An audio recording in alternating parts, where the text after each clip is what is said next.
ਪੰਜਾਬੀ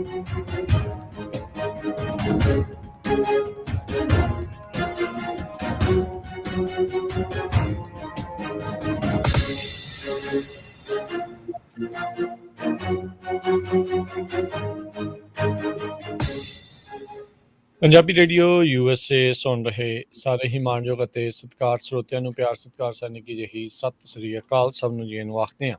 ਸੋ ਤੇ ਪ੍ਰੋਗਰਾਮ ਦੇ ਵਿੱਚ ਆਪ ਸਭ ਦਾ ਨਿੱਘਾ ਸਵਾਗਤ ਹੈ। ਸਾਂਝੀ ਸੱਤ ਪ੍ਰੋਗਰਾਮ ਦੇ ਵਿੱਚ ਅੱਜ ਦੇ ਇਸ ਪ੍ਰੋਗਰਾਮ 'ਚ ਜੀ ਨੂੰ ਆਖਦੇ ਹਾਂ। ਖੇਤਾਂ ਦੀਆਂ ਗੱਲਾਂ ਅੱਜ ਦੇ ਦਿਨ ਆਪਾਂ ਕਰਦੇ ਹੁੰਦੇ ਹਾਂ।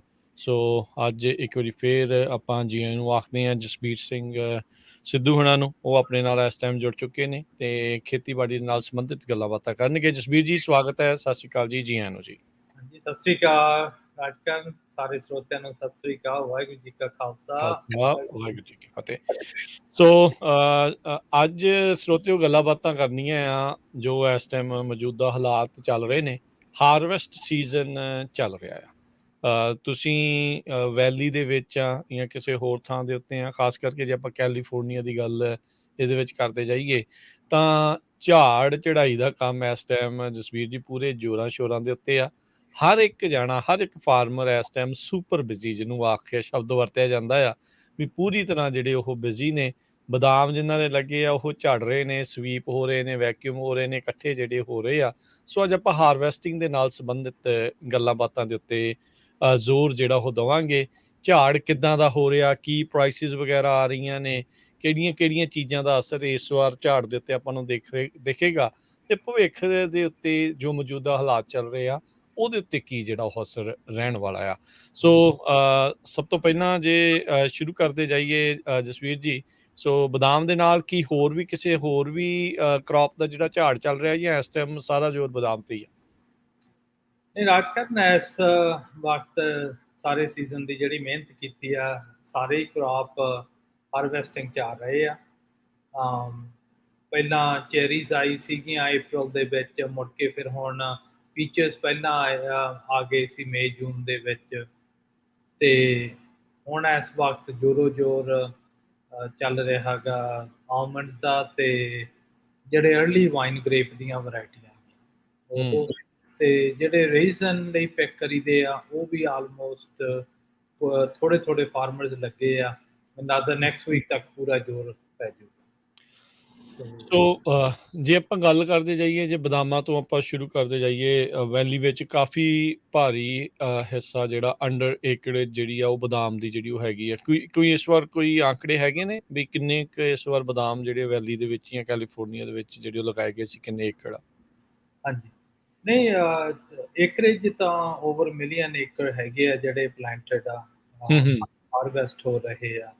ਪਰ ਐਰਕੀ ਦੀ ਹਾਰਵੈਸਟ ਥੋੜੀ ਜਿਹੀ ਅਰਲੀ ਆ, 7 ਤੋਂ 10 ਦਿਨ ਅਰਲੀ ਆਈ ਹੈ। ਉਹਦੇ ਕਈ ਰੀਜ਼ਨਸ ਆ ਰਹੇ ਆ। ਇੱਕ ਤਾਂ ਜਿਹੜੇ ਜਨ ਦੀ ਸਟ੍ਰੈਸ ਆ ਉਹ ਕਾਫੀ ਪੈ ਰਹੀ ਆ ਖੇਤਾਂ ਦੇ ਵਿੱਚ, ਸਪੈਸ਼ਲੀ ਟੈਂਪਰੇਚਰ ਕਾਫੀ ਹਾਟ ਰਿਹਾ ਉਹਦੇ ਨਾਲ। ਦੂਸਰਾ ਜਿਹੜੀ ਪਾਣੀ ਦੀ ਸ਼ੋਰਟੇਜ ਰਹੀ ਆ ਉਹਦੀ ਸਟ੍ਰੈਸ ਆ, ਤੇ ਤੀਸਰਾ ਜਿਹੜਾ ਜਾਣੀ ਦੀ ਇਕਨੋਮਿਕਲੀ ਵੀ ਅੰਡਰ ਪ੍ਰੈਸ਼ਰ ਫਾਰਮਰ ਰਹੇ ਆ ਸਾਲ ਦੇ ਵਿੱਚ, ਕਿਉਂ ਪ੍ਰਾਈਸਿਸ ਲੋ ਸੀਗੀਆਂ, ਹੈਗੀਆਂ ਹਲੇ ਵੀ। ਤੇ ਸੋ ਇਸ ਕਰਕੇ ਜਿਹੜੇ ਉਹ ਕ੍ਰਾਪਸ ਆ ਥੋੜੇ ਜਿਹੇ ਅਰਲੀ ਡਿਲੀਵਰ ਹੋਏ ਆ।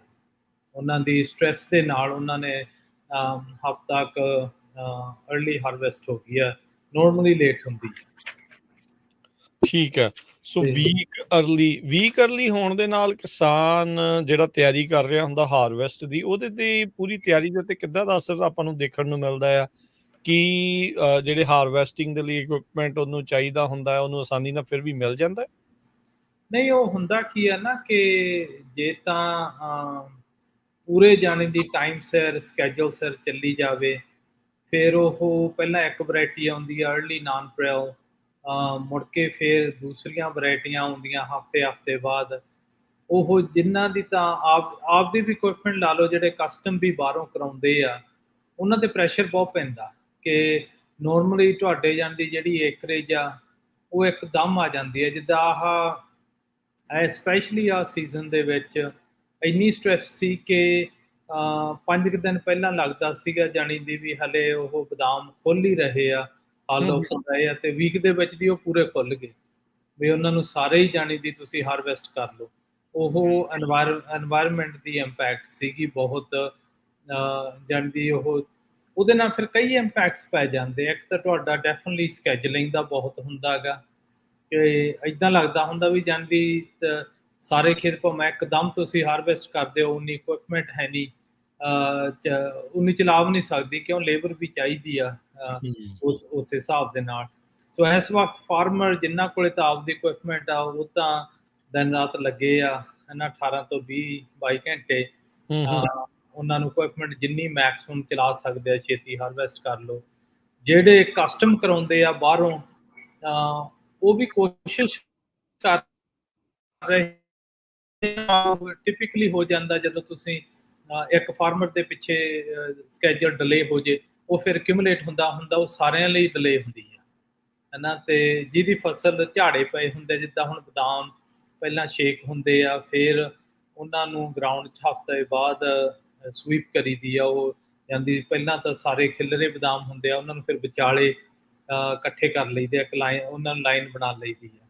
ਹੂੰ, ਹੂੰ, ਹੂੰ, ਤੇ ਫਿਰ ਦੂਜੇ ਤੀਜੇ ਦਿਨ ਬਾਅਦ ਉਹਨਾਂ ਨੂੰ ਪਿਕਅਪ ਕਰੀਦਾ। ਹੁਣ ਕਈ ਵਾਰੀ ਉਹ ਸ਼ੇਕ ਹੋ ਜਾਂਦੇ ਆ, ਗਰਾਊਂਡ ਤੇ ਪਏ ਰਹਿੰਦੇ ਆ ਹਫ਼ਤਾ 2 ਹਫ਼ਤੇ, ਕਈਆਂ ਦੇ ਤਾਂ ਮੰਥ ਵੀ ਪਏ ਰਹਿੰਦੇ ਆ, ਕਿਉਂ ਉਹ ਜਿਹੜੀ ਸਵੀਪ ਕਰਨ ਵਾਲੀ ਮਸ਼ੀਨਾਂ ਉਹ ਨਹੀਂ ਆਉਂਦੀ। ਇੱਕ ਨਾਲੇ ਜਦੋਂ ਤੁਸੀਂ ਰਨ ਕਰਦੇ ਆ, ਇਨਵਾਇਰਨਮੈਂਟ ਵੀ ਜਿੱਦਾਂ ਟੈਂਪਰੇਚਰ ਬਹੁਤ ਆ, ਤੇ ਉਹ ਵੀ ਜਾਣੀ ਦੀ ਸਟ੍ਰੈਸ ਲੈਵਲ ਤੇ ਇਕੁਇਪਮੈਂਟ ਚੱਲਦੀ ਆ, ਉਹ ਬ੍ਰੇਕੇਜ ਬਹੁਤ ਹੁੰਦੀ ਆ। ਤੇ ਜਿੱਦਾਂ ਇੱਥੇ ਆਪਾਂ ਤਾਂ ਕਾਫੀ ਜਾਣੀ ਦੀ ਉੱਦਾਂ ਪੈਸੇ ਤਾਂ ਲੱਗਦੇ ਆ, ਜਾਂ ਮਿਡਲੈਂਡ ਟਰੈਕਟਰਸ ਵਾਲੇ ਆ ਮੰਡੇਰੇ, ਇਹਨਾਂ ਦੀ ਸਰਵਿਸ ਬੜੀ ਵਧੀਆ ਗਈ ਕਿ ਇਹ ਲੀਸਟ 24 to 48 ਆਵਰ 'ਚ ਤੁਹਾਡੇ ਖੇਤ ਦੇ ਵਿੱਚ ਬੰਦਾ ਆ ਜਾਂਦਾ। ਕਈ ਵਾਰੀ ਤਾਂ ਇਮੀਡੀਏਟਲੀ ਆ ਜਾਂਦਾ ਜਦੋਂ ਅਵੇਲੇਬਲ ਹੋਵੇ। ਇਹਨਾਂ ਦੀ 24 ਘੰਟੇ ਸਰਵਿਸ ਚੱਲਦੀ। ਸੋ ਰਿਪੇਅਰ ਕਾਸਟ, ਅਰਜੈਂਸੀ, ਸਾਰਾ ਕੁਝ ਹੀ ਜਾਣੀ ਦੀ ਇੰਪੈਕਟ ਹੁੰਦਾ। ਇਸ ਵਾਰ ਵੈਦਰ ਦਾ ਜਿੱਦਾਂ ਤੁਸੀਂ ਕਿਹਾ ਵੀ ਵੀਕ ਅਰਲੀ ਹਾਰਵੈਸਟ ਜਿਹੜੀ ਸ਼ੁਰੂ ਹੋ ਗਈ, ਖਾਸ ਕਰਕੇ ਆਪਾਂ ਬਦਾਮਾਂ ਦੀ ਜੇ ਆਪਾਂ ਗੱਲ ਕਰਦੇ ਹਾਂ, ਇਸ ਵਾਰ ਵੈਦਰ ਹੁਣ ਆਪਾਂ ਜਦੋਂ ਗੱਲ ਕਰ ਰਹੇ ਹਾਂ ਅਗਸਤ ਮਹੀਨੇ ਦਾ ਐਂਡ ਤਕਰੀਬਨ ਆਇਆ ਆ, 100 ਤੋਂ ਡਿਗਰੀ ਥੱਲੇ ਆਉਣ ਦਾ ਨਾਮ ਨਹੀਂ ਲੈ ਰਿਹਾ। ਇੱਥੋਂ ਤੱਕ ਵੀ ਦਿਖਾ ਰਿਹਾ ਵੀ ਅਗਲੇ 14 ਦਿਨਾਂ ਦੇ ਫੋਰਕਾਸਟ ਦੇ ਵਿੱਚ ਵੀ ਇੱਥੇ 100 ਦੇ ਇਰਦ ਗਿਰਦ ਹੀ ਐਵਰੇਜ ਟੈਂਪਰੇਚਰ ਰਹਿਣ ਵਾਲਾ ਆ। ਸੋ ਉਹਦੇ ਨਾਲ ਕਿੱਦਾਂ ਦਾ ਅਸਰ ਆਪਾਂ ਦੇਖਦੇ ਹਾਂ? ਉਹਦੇ ਨਾਲ ਨਾ ਅਸਰ ਬਹੁਤ ਪੈਂਦਾ ਗਾ। 2 ਚੀਜ਼ਾਂ ਹੋਈਆਂ ਐਤਕੀ। ਇੱਕ ਤਾਂ ਜਿਹੜਾ ਤੁਹਾਡਾ ਕ੍ਰਾਪ ਆ, ਉਹਦੀ ਕੁਆਲਿਟੀ ਤੇ ਕਾਫੀ ਫਰਕ ਪੈ ਰਿਹਾ।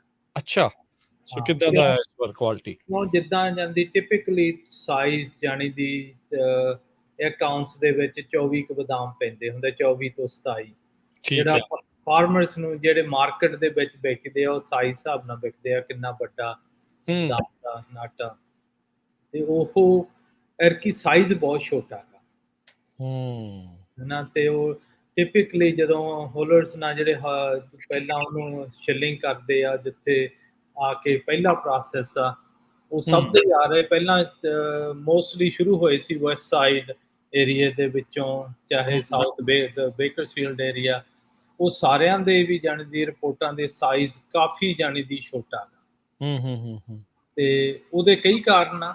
ਹੂੰ, ਮੇਨ ਕਾਰਨ ਤਾਂ ਹੈਗਾ ਗਾ ਉਹਦਾ ਜਾਣੀ ਦੀ, ਜਿੱਥੇ ਇੱਕ ਤਾਂ ਟੈਂਪਰੇਚਰ ਆ, ਕਿ ਠੀਕ ਹੈ। ਜਦੋਂ ਇੱਕਦਮ ਟੈਂਪਰੇਚਰ ਹੁੰਦਾ, ਜਿਹੜਾ ਉਹ 'ਚ ਮੋਇਸਚਰ ਆ, ਪਾਣੀ ਹੁੰਦਾ, ਉਹ ਨਿਕਲ ਜਾਂਦਾ।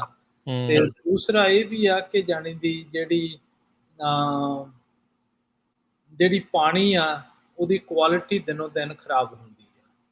ਉਹ ਕਿਸ ਤਰੀਕੇ ਨਾਲ ਕੁਆਲਿਟੀ ਕਿੱਦਾਂ, ਮਤਲਬ ਸੈਲੈਨਿਟੀ ਵੱਧ ਰਹੀ ਹੈ ਉਹਦੇ ਵਿੱਚ ਜਾਂ ਹਾਂਜੀ, ਸੈਲਿਨਿਟੀ ਵੱਧ ਰਹੀ ਆ, ਬਾਇਓਕਾਰਬੋਨੇਟਸ ਵੱਧ ਰਹੇ ਆ, ਤੇ ਉਹਦੀ ਜਿਹੜੀ ਆਪਾਂ ਅੱਗੇ ਵੀ ਗੱਲ ਕੀਤੀ ਸੀ, ਜਦੋਂ ਸੋਇਲ 'ਚ ਗੱਲ ਕਰਦੇ ਆ, ਹਾਂ, ਹਾਂ, ਜਿਹੜਾ ਪੋਟੈਸ਼ੀਅਮ ਆ, ਉਹ ਬਦਾਮ ਨੂੰ ਵੱਡਾ ਕਰਦਾ। ਹੂੰ, ਹਨਾ, ਕਿ ਆਪਣੇ ਇੱਥੇ ਆਮ ਲੋਕ ਜਿਨ੍ਹਾਂ ਨੂੰ KTS, K-ਰੋਲ, ਪੋਟੈਸ਼ੀਅਮ ਐਸੀਟੇਟ, ਇਹ 3 ਪੈਂਦੇ ਆ, ਉਹ ਬਦਾਮ ਮੋਟੇ ਹੁੰਦੇ ਆ। ਹੂੰ, ਜਦੋਂ ਦੂਸਰੀ ਮਾਤਰਾ ਵੱਧ ਜੇ ਲੂਣ ਵਾਲੀ, ਚਾਹੇ ਉਹਦੇ ਨਾਲ ਹੁੰਦਾ ਕੀ ਆ ਕਿ ਉਹ ਪੋਟੈਸ਼ੀਅਮ ਨਹੀਂ ਚੱਕ ਹੁੰਦਾ, ਪਾਣੀ ਨਾਲ ਭਰੇ ਜੇ ਹੁੰਦੇ ਆ, ਤੇ ਹੂੰ, ਜਦੋਂ ਟੈਂਪਰੇਚਰ ਦੀ ਸਟ੍ਰੈਸ ਆਉਂਦੀ, ਤਾਂ ਉਹ ਮੁੜ ਕੇ ਪਿਲ ਜੇ ਕਰਨ ਲੱਗ ਛੋਟੇ ਬਦਾਮ ਰਹਿ ਜਾਂਦੇ ਆ। ਪਹਿਲਾਂ ਤੁਹਾਨੂੰ ਵੱਡੇ ਲੱਗਣਗੇ, ਫਿਰ ਇੱਕਦਮ ਛੋਟੇ ਹੋਣਗੇ। ਤੇ ਇੱਕ ਪਾਣੀ ਦੇ ਵਿੱਚ ਜਿਹੜੀ ਕਲੋਰੀਨ ਆਉਂਦੀ ਆ, ਉਹਦਾ ਬਹੁਤ ਇਫੈਕਟ ਹੈ।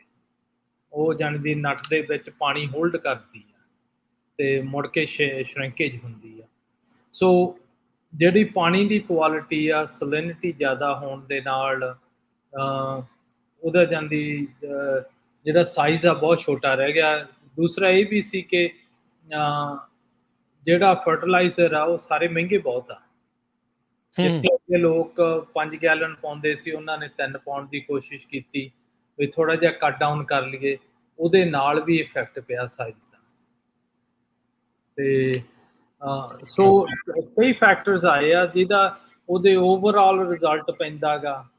ਪਹਿਲਾਂ ਜਿੱਦਾਂ ਪ੍ਰੈਡਿਕਸ਼ਨ ਆਈ ਸੀ ਵੀ ਕਿ 3 ਬਿਲੀਅਨ ਤੋਂ ਓਵਰ ਕ੍ਰਾਪ ਹੋਊਗਾ ਕੈਲੀਫੋਰਨੀਆ ਬਦਾਮ ਦਾ।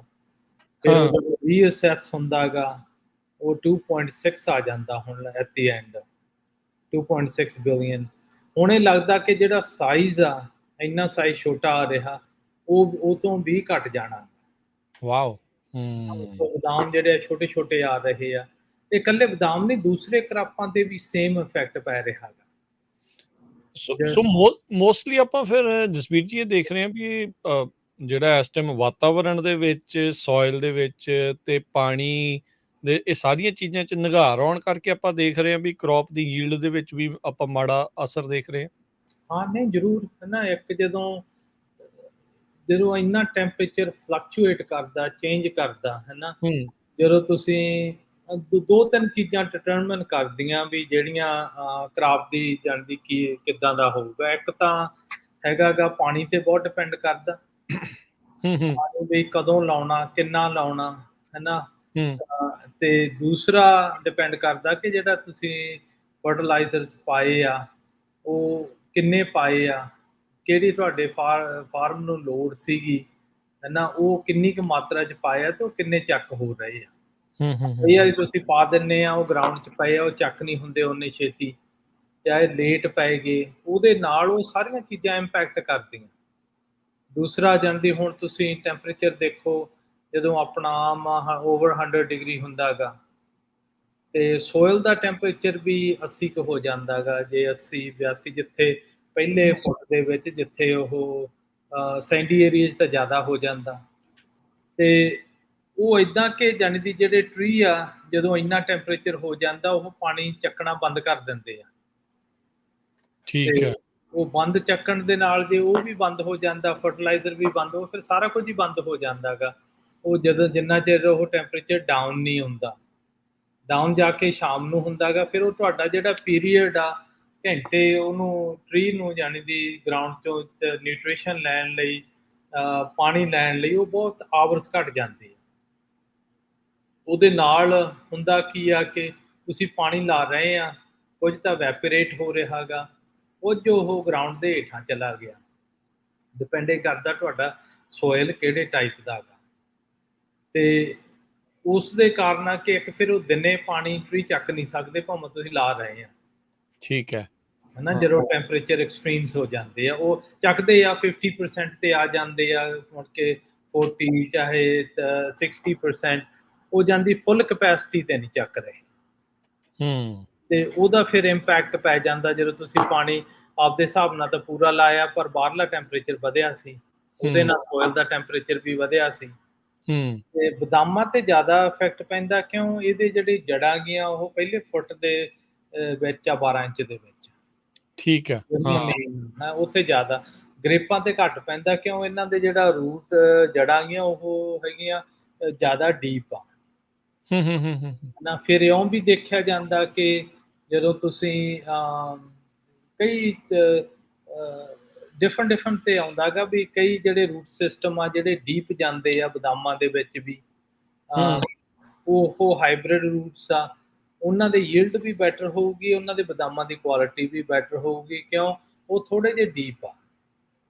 ਠੀਕ ਹੈ, ਉਹਨਾਂ ਦਾ ਨਾ ਜਾਂਦੀ ਉੱਥੇ ਉਸ ਲੈਵਲ ਤੇ, ਜੇ ਪਹਿਲੇ 12 ਇੰਚ ਤੇ ਟੈਂਪਰੇਚਰ ਚੱਲ 80 ਡਿਗਰੀ ਆ, ਚਾਹੇ 70 ਡਿਗਰੀ ਆ, ਤੇ ਉਹ ਜਿਹੜਾ ਜਦੋਂ ਦੂਜੇ ਤੋਂ 2 ਤੋਂ 3 ਫੁੱਟ ਹੇਠਾਂ ਡੀਪ ਜਾਂਦਾ ਗਾ, ਉਹਦਾ ਉਹ ਟੈਂਪਰੇਚਰ ਬਹੁਤ ਇੱਕਦਮ ਹੀ ਡਿੱਗ ਪੈਂਦਾ 30-40 ਤੇ ਆ ਜਾਂਦਾ। ਫਲਕਚੁਏਸ਼ਨ ਉੱਥੇ ਫਿਰ ਘੱਟ ਆ, ਉੱਤੇ ਥੋੜੀ ਫਲਕਚੁਏਸ਼ਨ ਜ਼ਿਆਦਾ ਆ। ਉੱਤੇ ਜ਼ਿਆਦਾ ਗੀ, ਜੇ ਤੁਹਾਡਾ ਸੈਂਡੀ ਏਰੀਆ ਉੱਤੇ ਹਾਂ। ਬਹੁਤ ਜ਼ਿਆਦਾ ਗੀ। ਤੇ ਸੋ ਇਹ ਇੱਥੇ ਟੈਸਟ ਕਰਦੇ ਆ ਲੋਕੀ, ਪ੍ਰੈਸ਼ਰ ਬਾਮ ਆ ਜਿਹੜਾ ਜਾਣੀ ਦੀ ਪੱਤਿਆਂ ਤੇ ਦੇਖਦੇ ਆ ਮੋਇਸਚਰ ਕਿੰਨਾ ਗਾ, ਹੂੰ, ਹੂੰ, ਹੈਨਾ। ਹੂੰ, ਹੂੰ। ਅੱਡੋ ਅੱਡ ਟੈਸਟ ਬਣੇ ਆ ਕਿ ਉਹਦੇ ਨਾਲ ਵੀ ਇਹ ਟਰੀ ਰਿਸਪਾਂਸ ਕਿੱਦਾਂ ਕਰਦੇ ਆ, ਹੈਨਾ। ਤੇ ਉਹ ਫਿਰ ਜਦੋਂ ਸਾਰੀਆਂ ਚੀਜ਼ਾਂ ਜੇ ਤਾਂ ਮੈਨੇਜ ਹੋ ਜਾਣ ਤਾਂ ਯੀਲਡ ਚੰਗੀ ਰਹਿੰਦੀ ਆ।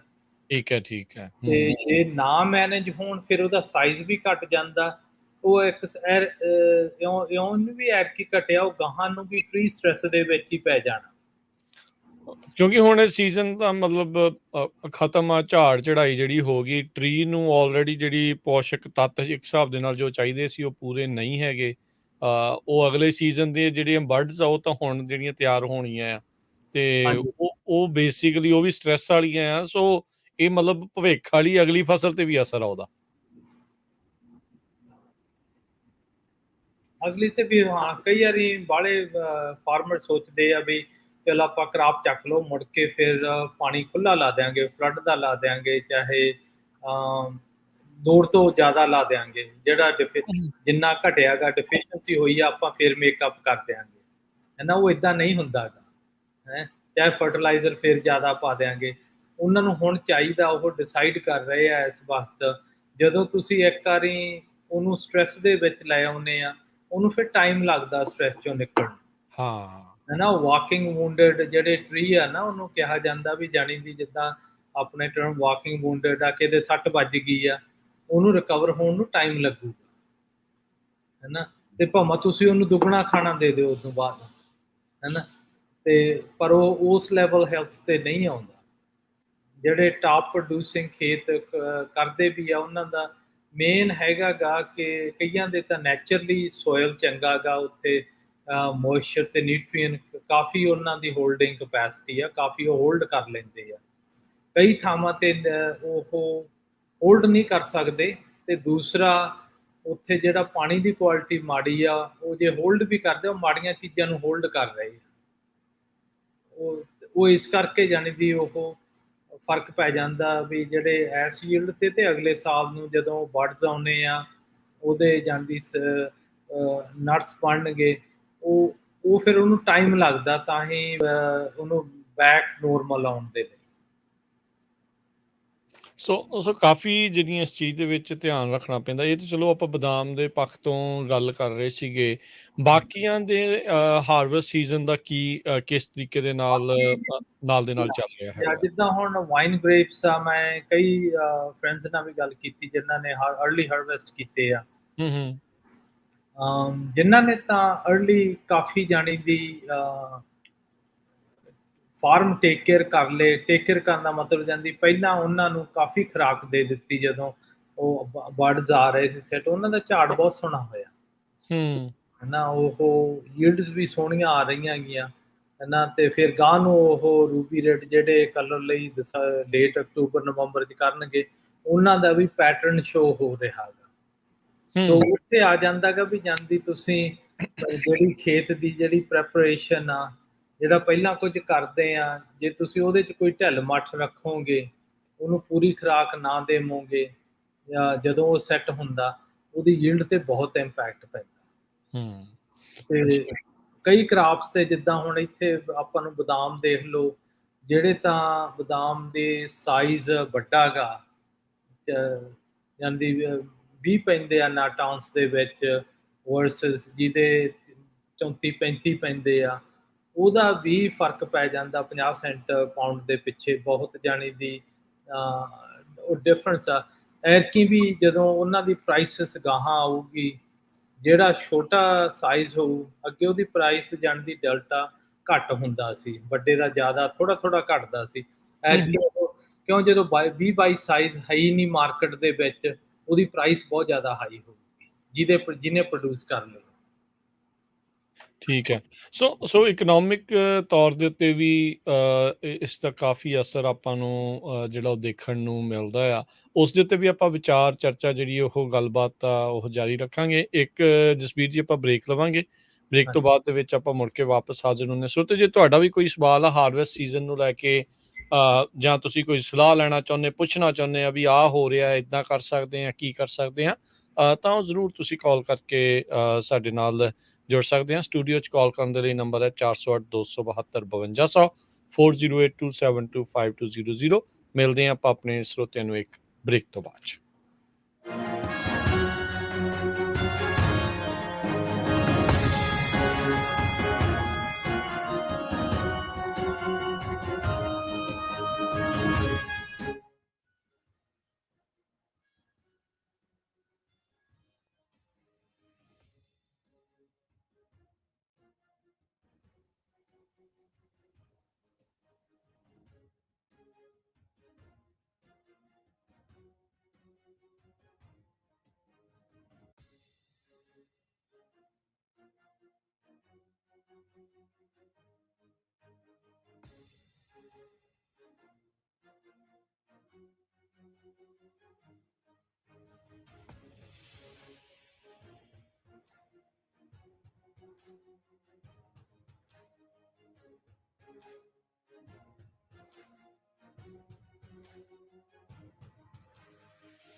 ਪੰਜਾਬੀ ਰੇਡੀਓ USA ਸੁਣ ਰਹੇ ਸਾਰੇ ਹੀ ਮਾਣਯੋਗ ਅਤੇ ਸਤਿਕਾਰ ਸਰੋਤਿਆਂ ਨੂੰ ਇੱਕ ਵਾਰੀ ਫੇਰ ਨਿੱਘੀ ਜੀ ਆਇਆਂ ਨੂੰ ਸਭ ਦਾ ਸਵਾਗਤ ਹੈ।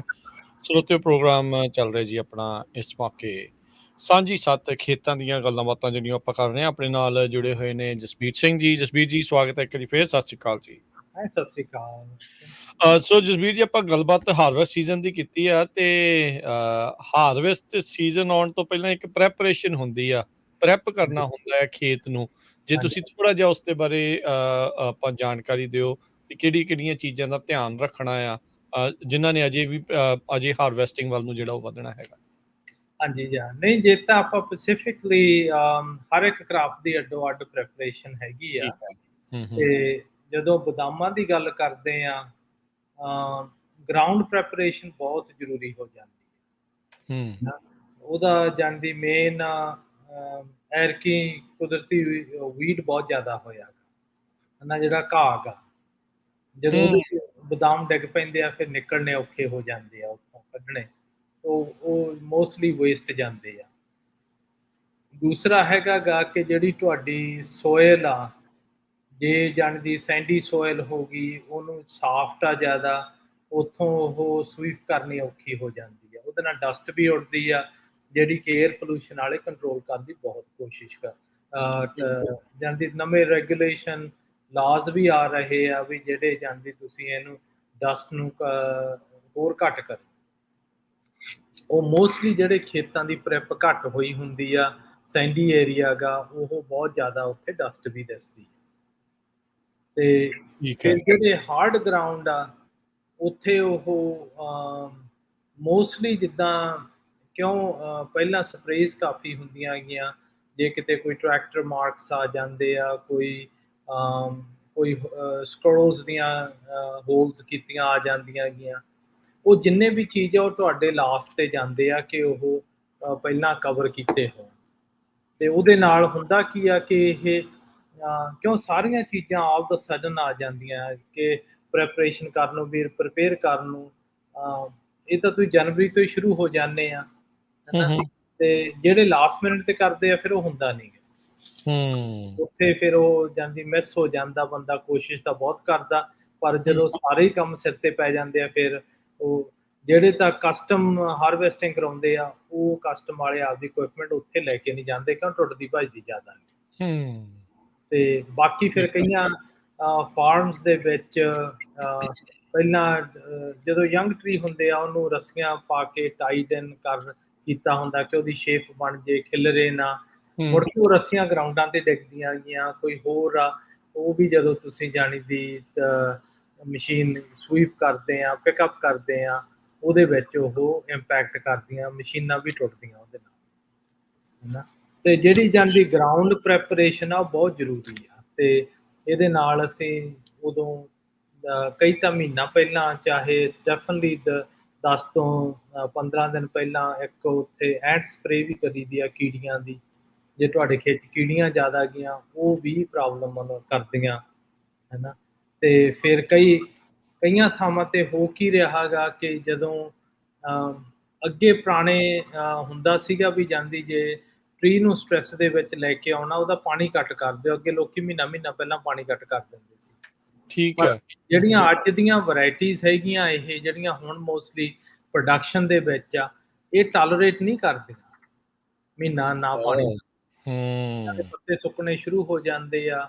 ਤੇ ਫਿਰ ਜਿਹੜੇ ਮੇਨ ਚੈਲੰਜਸ ਆਉਂਦੇ ਆ ਆਪਣੇ, ਜਿੱਦਾਂ ਐਰਕੀ ਦਾ ਚੈਲੰਜ ਆਇਆ ਸੀਗਾ ਕਿ ਜਿਹੜਾ ਕਨੈਲ ਦਾ ਡਿੱਚ ਦਾ ਪਾਣੀ ਆ ਬਹੁਤ ਲੇਟ ਮਿਲਿਆ। ਤੇ ਲੋਕਾਂ ਨੂੰ ਫਿਰ ਜਿਹੜੇ ਮੋਸਟ ਫਾਰਮਰ ਦਾ ਸੀਗਾ ਵੀ ਮੈਂ ਪਾਣੀ ਲਾਵਾਂ ਕਿ ਨਾ ਲਾਵਾਂ।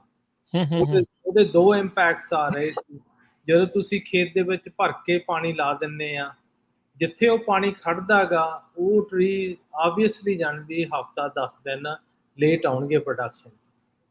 ਤੇ ਤੁਹਾਡਾ ਮੂਹਰਲਾ ਖੇਤ ਰੈਡੀ ਹੋ ਜਾਂਦਾ ਤੇ ਫਿਰ ਜਿੱਥੇ ਪਾਣੀ ਖੜਦਾ ਉਹ ਰੈਡੀ ਨਹੀਂ ਹੁੰਦਾ। ਤੇ ਤੁਸੀਂ ਉਹ ਹਾਰਵੈਸਟਿੰਗ ਸੇਮ ਟਾਈਮ ਕਰਦੇ ਆ, ਫਿਰ ਉਹ ਬੜੇ ਕੁਐਸਚਨਸ ਆਉਂਦੇ ਆ ਵੀ ਅਸੀਂ ਇਹਨੂੰ ਕਰ ਦਈਏ, ਉਹ ਝੜਦੇ ਨਹੀਂ ਗੇ, ਰਹਿ ਜਾਂਦੇ ਆ ਉੱਪਰ। ਤੇ ਜਿਹੜੇ ਬਾਹਰਲੇ ਟਰੀਆਂ ਦੇ ਉੱਪਰ ਕੈਨਪੀ ਦੇ ਹੁੰਦੇ ਆ, ਕਿਉਂ ਧੁੱਪ ਲੱਗਦੀ ਆ, ਉਹ ਪਹਿਲਾਂ ਜਾਣੀ ਦੀ ਹਾਰਵੈਸਟ ਲਈ ਰੈਡੀ ਹੋ ਜਾਂਦੇ ਆ, ਜੇ ਉਹਦੀ ਵੇਟ ਕਰਦੇ ਆ। ਸੋ ਇਹ ਜਿਹੜੀ ਟਾਈਮਿੰਗ ਆ ਨਾ, ਇਹ ਬਹੁਤ ਤੁਹਾਡੇ ਜਿੰਨਾ ਤੁਸੀਂ ਜਾਣਦੇ ਪਾਣੀ ਦਾ ਜਿਹੜਾ ਸਕੇਜੂਲ ਸਪੈਸ਼ਲੀ ਲਾਸਟ 6 ਹਫ਼ਤਿਆਂ ਦੇ ਵਿੱਚ ਲਾਉਨੇ ਆ, ਉਹ ਬਹੁਤ ਡਿਟਰਮਿਨ ਕਰਦਾ ਕਿ ਤੁਹਾਡੇ ਕਿੰਨੇ ਕੁ ਬਦਾਮ ਝੜਦੇ ਆ, ਉੱਪਰ ਰਹਿੰਦੇ ਆ, ਸਟਿਕ ਹੁੰਦੇ ਆ। ਤੇ ਸੇਮ ਚੀਜ਼ ਉਹ ਹੈਗੀ ਫਰਟੀਲਾਈਜ਼ਰਸ ਦੀ, ਵੀ ਕਿਹੜਾ ਫਰਟੀਲਾਈਜ਼ਰ ਕਦੋਂ ਪਾਉਨੇ ਆ। ਜੇ ਕੋਈ ਜ਼ਿਆਦਾ ਇੱਕ ਤਰ੍ਹਾਂ ਦਾ ਪਾ ਦਿਓ, ਉਹਨੇ ਵੀ ਤੁਹਾਡੇ ਡਿਲੇ ਕਰ ਦੇਣੇ ਆ, ਤੇ ਚਾਹੇ ਬਦਾਮ ਉੱਪਰ ਬਹੁਤ ਜ਼ਿਆਦਾ ਰਹਿ ਜਾਣੇ ਆ, ਫਿਰ ਵਿੰਟਰ ਦੇ ਵਿੱਚ ਉਹਨੂੰ ਜਾਂਦੀ ਸ਼ੇਕ ਕਰਨੇ ਪੈਂਦੇ ਆ, ਨਹੀਂ ਉਹਨਾਂ 'ਚ ਬਿਮਾਰੀਆਂ ਲੱਗਦੀਆਂ। ਤੇ ਠੀਕ ਹੈ। ਸੋ ਜਿਹੜੀਆਂ ਇਹ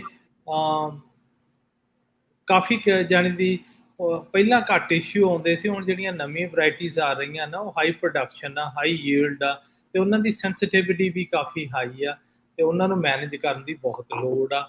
ਤੇ ਵੀ ਜਿੰਨੇ ਵੀ ਤੁਹਾਡੇ PCA ਆ, ਉਹਨਾਂ ਨਾਲ ਜਾਣੀ ਪਾਣੀ ਦਾ ਸਕੇਜੂਲ ਐਨ ਤੁਹਾਨੂੰ ਪਤਾ ਹੋਵੇ, ਤੇ ਫਰਟੀਲਾਈਜ਼ਰ ਦਾ ਹੋਵੇ। ਜਦੋਂ ਮਿਸ ਲਾਈਨ ਹੋ ਜਾਂਦੇ ਆ, ਉਹ ਸਮਝ ਲਓ ਜਾਂਦੀ ਤੁਹਾਡੇ ਉਹ ਝਾੜ ਤੇ ਫਰਕ ਪਊਗਾ ਹੀ ਪਊਗਾ, ਪੂਰੇ ਝਾੜਨੇ। ਠੀਕ ਹੈ। ਇਸ ਵਾਰ ਜਦੋਂ ਹੁਣ ਇਹ ਤੇ ਚਲੋ ਆਪਾਂ ਪ੍ਰੈਪ ਦੀ ਵੀ ਨਾਲ ਕਰ ਲਈ, ਤੇ ਝਾੜ ਤੇ ਅਸਰ ਦਾ ਜਿਹੜਾ ਆਪਾਂ ਇਸ ਹਿਸਾਬ ਨਾਲ ਦੇਖ ਵੀ ਕਦੋਂ ਕਿਹੜੀ ਚੀਜ਼ ਜ਼ਰੂਰੀ ਆ, ਵੀ ਬੇਸਿਕਲੀ ਹੋਲ ਸੀਜ਼ਨ ਹਾਰਵੈਸਟ ਦੀ ਪ੍ਰੈਪ ਹੀ ਆ ਵੀ ਪੂਰੇ ਦਾ ਪੂਰਾ ਆਪਾਂ ਪ੍ਰੈਪ ਹੀ ਕਰਨਾ, ਵੀ ਹਾਂ ਵੀ ਸਾਰਾ ਕੁਝ ਜਿਹੜਾ ਉਹ ਬੈਟਰ ਜਿਹੜਾ ਉਹ ਆਵੇ, ਵਧੀਆ ਆਵੇ। ਇਸ ਵਾਰ ਜਦੋਂ ਹੁਣ ਝਾੜ ਕਰ ਰਹੇ ਆਪਾਂ, ਖਾਸ ਕਰਕੇ ਜੇ ਬਦਾਮਾਂ ਦੀ ਗੱਲ ਕਰੀਏ, ਕੀ ਸੌਖੇ ਸੁਖਾਲੇ ਲੱਥ ਰਹੇ ਆ, ਮਲਟੀਪਲ ਹੀ ਪਾਸਿਸ ਕਰਨੇ ਪੈ ਰਹੇ ਆ, ਜਾਂ ਸੁੱਕ ਗਏ ਨੇ, ਹਾਲ ਸਪਲਿਟ ਸਾਰਿਆਂ ਦਾ ਸੋਹਣਾ ਹੋਇਆ ਹੈ, ਜਾਂ ਕਿੱਦਾਂ ਦਾ ਇਸ ਵਾਰ ਦੀ ਕਿੱਦਾਂ ਚੱਲ ਰਿਹਾ ਹੈ? ਇੱਧਰ ਦੇ ਦੋ ਤਰ੍ਹਾਂ ਦੇ ਹੋਏ ਆ, ਜਿਹੜੇ ਮੈਨੂੰ ਫੀਡਬੈਕਸ ਕਾਫੀ ਮਿਲੇ ਆ। ਠੀਕ ਹੈ। ਜਿਨ੍ਹਾਂ ਦੇ ਖੇਤ ਦੇ ਵਿੱਚ ਤਾਂ ਡ੍ਰਿਪ ਸਿਸਟਮ ਨਾਲ ਪਾਣੀ ਲੱਗਿਆ, ਖੇਤ ਦੀ ਜਿਹੜਾ ਸੋਇਲ ਸਟਰਕਚਰ ਸਮਝ ਲਓ 19-21 ਦਾ ਫਰਕ ਸੀ, ਉਹ ਤਾਂ ਬਹੁਤ ਵਧੀਆ ਸ਼ੇਕ ਹੋਏ, ਹਲ ਸਪਲਿਟ ਵਧੀਆ ਹੋ ਗਈ ਸੇਮ ਟਾਈਮ ਤੇ, ਸੇਮ ਉਹ ਝੜੇ ਵੀ ਬਹੁਤ ਵਧੀਆ। ਓਕੇ, ਠੀਕ ਹੈ। ਜਿਹੜੇ ਵੀਰਾਂ ਨੇ ਪਾਣੀ ਜ਼ਿਆਦਾ ਲਾ ਦਿੱਤਾ, ਉਹਨਾਂ ਦੇ ਫਿਰ ਇਸ਼ੂਜ਼ ਆ ਰਹੇ ਸੀ, ਵੀ ਜਿਹੜੇ ਸਾਡੇ ਬਦਾਮ ਬਾਹਰੋਂ ਤਾਂ ਉਹ ਜਾਣੀ ਦੀ ਔਰ ਸਪਲਿਟ ਹੋ ਗਏ, ਝਾੜ ਲਈ ਤਿਆਰ ਆ, ਪਰ ਜਿਹੜੇ ਅੰਦਰ ਟਰੀਆਂ ਦੇ ਵਿੱਚ ਹੈਗੇ ਆ, ਉਹ ਹਲੇ ਖੁੱਲੇ ਵੀ ਨਹੀਂ। ਤੇ ਵੀ ਜੇ ਤਾਂ ਉਹਨਾਂ ਦੀ ਖੁੱਲਣ ਦੀ ਵੇਟ ਕਰਦੇ ਆ, ਫਿਰ ਜਿਹੜੇ ਬਾਹਰਲੇ ਆ ਉਹ ਸਟਿਕ ਹੋ ਜਾਂਦੇ ਆ, ਉਹ ਨਹੀਂ ਝੜਦੇ ਫਿਰ। ਓਕੇ, ਫਿਰ ਤੁਹਾਨੂੰ ਜਾਂਦੀ ਉਹ ਜਿਹੜੀ ਟਾਈਮ ਲੱਭਣਾ ਨਾ, ਵੀ ਮੈਂ ਕਦੋਂ, ਉਹ ਕਾਫੀ ਇਸ਼ੂਜ਼ ਆ ਰਹੇ ਆ ਆਪਣੇ ਵਾਲੇ ਭਰਾਵਾਂ ਨੂੰ ਆ ਰਹੇ ਆ, ਕਿ ਪਹਿਲਾਂ ਠੀਕ ਲੱਗਦਾ ਸੀ, ਫਿਰ ਹੁਣ ਕਈ ਵਾਰੀ ਹੋ ਜਾਂਦਾ ਕਿ ਤੁਸੀਂ ਸ਼ੇਕ ਕਰਦੇ ਆ ਵੀ ਹਫ਼ਤਾ ਖੰਡ ਲੇਟ ਹੋ ਗਿਆ ਖੇਤ 'ਚ ਜਾਣ ਨੂੰ, ਉੱਥੇ ਫਿਰ ਹੈਗਾ ਵੀ ਤੁਸੀਂ ਪਾਣੀ ਉਹਦੇ ਕਿੰਨਾ ਕੁ ਲਾਉਣਾ। ਜੇ ਤੁਸੀਂ ਪਾਣੀ ਨਾ ਲਾਵੋਗੇ, ਉਹ ਫਿਰ ਵੀ ਸਟਿਕ ਟਾਈਟ ਹੋਣੇ ਸ਼ੁਰੂ ਹੋ ਜਾਣੇ ਆ, ਕਿਉਂ ਜ਼ਿਆਦਾ ਸਟ੍ਰੈਸ 'ਚ ਆ ਉਹ ਝਾੜਨੇ। ਜਿਹੜੀ ਵੀ ਇਹ ਟਾਈਮਿੰਗ ਆ, ਤੁਸੀਂ ਪਾਣੀ ਦੇ ਨਾਲ ਇਹਨੂੰ ਮੈਨੇਜ ਕਰ ਸਕਦੇ ਆ, ਥੋੜਾ ਘਣਾ ਅੱਗੇ ਪਿੱਛੇ। ਤੇ ਜੇ ਨਹੀਂ ਕਰੋਗੇ ਤਾਂ ਫਿਰ ਉਹ ਜਾਂਦੀ ਤੁਹਾਨੂੰ ਪੂਰਾ ਝਾੜ ਨਹੀਂ ਮਿਲਣਾ, ਤੇ ਕਿਉਂ ਝਾੜਨੇ ਇੱਕ ਵਾਰੀਓ ਹੀ ਆ। ਕਿਉਂ ਤੁਸੀਂ ਦੂਸਰੀ ਵਾਰ ਝਾੜੋਗੇ, ਫਿਰ ਜੇ ਤਾਂ ਜ਼ਿਆਦਾ ਹੀ ਰਹਿ ਗਏ ਆ, ਫਿਰ ਆਪਦੀ ਇਕੁਇਪਮੈਂਟ ਆ, ਫਿਰ ਤਾਂ ਠੀਕ ਆ। ਜੇ ਕਿਸੇ ਤੋਂ ਕਰਾਉਣਾ, ਉਹ ਇਕਨੋਮਿਕਲੀ ਸੈਂਸ ਨਹੀਂ ਬਣਦੀ। ਇਹਦੇ ਵਿੱਚ ਜਸਵੀਰ ਜੀ ਫਿਰ ਹੁਣ ਇਹ ਵੀ ਬੰਦਾ ਦੇਖ ਲੈ, ਜਿਹਨੇ ਝਾੜ ਕਰਵਾਉਣਾ, ਵੀ ਭਾਈ ਖਾਸ ਕਰਕੇ ਜਿਹਨੇ ਕਸਟਮ ਝਾੜ ਕਰਾਉਣਾ, ਜਾਂ ਜਿਹਦੇ ਕੋਲ ਆਪਣਾ ਨਹੀਂ, ਕਿਸੇ ਦਾ ਉਹਨਾਂ ਨੇ ਕਰਨਾ ਆ, ਉਹ ਤਾਂ ਉਹਨੇ ਤਾਂ ਉਦੋਂ ਹੀ ਕਰਵਾਉਣਾ ਜਦੋਂ ਅਵੇਲੇਬਿਲਟੀ ਦੇ ਉੱਤੇ ਵੀ ਬਹੁਤ ਅਸਰ ਆ। ਕਈ ਦੀ ਪੂਰਾ ਪ੍ਰੈਪ ਵੀ ਨਹੀਂ ਹੋਇਆ ਹੁੰਦਾ ਪੂਰਾ। ਹਾਂ, ਨਹੀਂ ਉਹ ਸਹੀ ਆ। ਜਿਹੜੇ ਜਣ ਦੀ ਕਸਟਮ ਕਰਾਉਂਦੇ ਆ, ਉਹਨਾਂ ਨੂੰ ਹਮੇਸ਼ਾ ਇਸ਼ੂਜ਼ ਆਉਂਦਾ। ਆਪਣੇ ਜਿੰਨੇ ਵੀਰ ਕਿਸੇ ਤੋਂ ਕੰਮ ਕਰਾਉਂਦੇ ਆ, ਹਮੇਸ਼ਾ ਹੀ ਫਰਸਟ੍ਰੇਟਡ ਹੁੰਦੇ ਆ, ਤੇ ਇਸੇ ਕਰਕੇ ਫਿਰ ਉਹ ਆਪਦੀ ਇਕੁਇਪਮੈਂਟ ਲੈ ਲੈਂਦੇ ਹੌਲੀ ਹੌਲੀ। ਪਰ ਇਹਦੇ ਵਿੱਚ ਨਾਲ ਹੀ ਜਸਵੀਰ ਜੀ ਇਹ ਵੀ ਆਉਂਦਾ ਆ, ਵੀ ਹਰ ਇੱਕ ਕਿਸਾਨ ਦੇ ਲਈ ਆਪਣੀ ਸਾਰੀ ਇਕੁਇਪਮੈਂਟ ਲੈਣਾ ਉਹ ਵੀ ਪੋਸੀਬਿਲਿਟੀ ਨਹੀਂ ਆ, ਕਿਉਂਕਿ ਛੋਟੇ ਤੋਂ ਦਰਮਿਆਨੇ ਤੋਂ ਵੱਡੇ ਹਰ ਤਰ੍ਹਾਂ ਦਾ ਕਿਸਾਨ ਇੱਥੇ ਮੌਜੂਦ ਆ। ਹਾਂਜੀ, ਜੇ ਤੁਸੀਂ ਇੱਕ ਸੈੱਟ ਲੈਂਦੇ ਆ, ਉਹ 5 ਤੋਂ 7 ਲੱਖ ਡਾਲਰ ਦਾ ਹੈਗਾ ਪੂਰਾ ਝਾੜ ਦੇ। 7 ਲੱਖ ਲਾਉਣਾ, ਉਹ ਫਿਰ ਜ਼ਿਆਦਾ ਹੈਗਾ।